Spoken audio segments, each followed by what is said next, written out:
Hello everyone, welcome to yet another episode of Urbanscape Gardening, and in this episode I will be talking about another plant that is impossible to kill. So this is the Philodendron Birkin.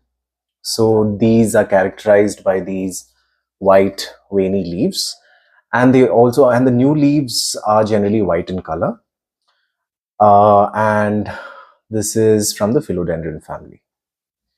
So this plant for me can withstand a lot of low light conditions, but not too low as well.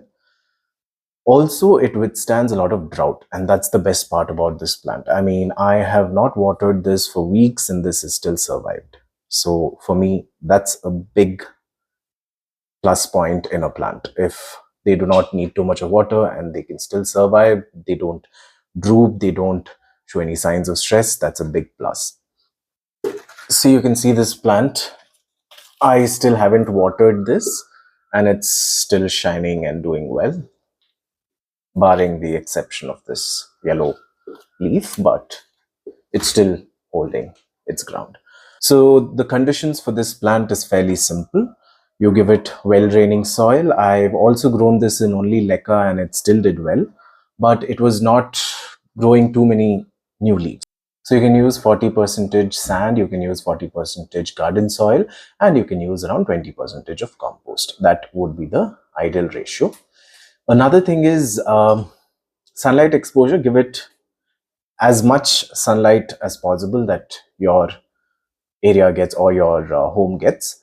So a southwest exposure is ideal. More of these veinings, I mean, you can see this becoming more white if it is exposed to more sunlight. If it's less exposed to sunlight, then the green kind of overpowers the white. And please do not put this in very harsh sunlight locations. The leaves are sensitive and it can burn.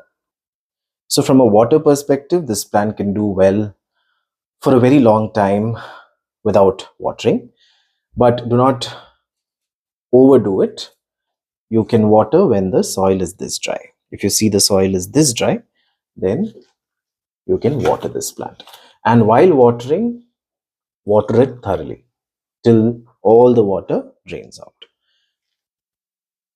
And then fertilizer, it does not require much of fertilizing. You can just add some compost once in a year and that would be enough.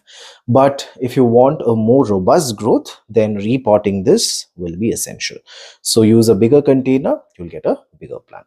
From a pest perspective, I have never seen a single pest on this plant. I've been growing this for the past 3 years. I have not seen a single pest, nor does it get affected by any kind of disease like fungal disease or anything of that sort. Also, like your other philodendron plants, this does not climb. So it's just a plant that grows straight. From a toxicity point of view, this is quite toxic. So please keep this away from your pets as well as toddlers. Also, this catches a little bit of dust, not too much. You can just water this or you can just use a damp cloth and then just wipe it off. And please protect this from cold drafts or frost. Also, like I said earlier, the newer leaves are more white in color and the white stripes reduce as the leaves age. Also, this plant is one of those few plants that tolerate hard water. So folks, this is yet another important plant in my list of plants that you cannot break or kill. So if you are a new gardener and you're scared that you might bring home a healthy plant and kill it at home, and you don't want to be a plant murderer, then this is a great plant for you. Thank you for watching Urbanscape Gardening, and if you like this video, then please like, share and subscribe. Also, additionally, follow me on Instagram and Facebook. The links are given below. As always, to grow slow is to grow well. Thank you for watching, and until we meet again, a very warm goodbye.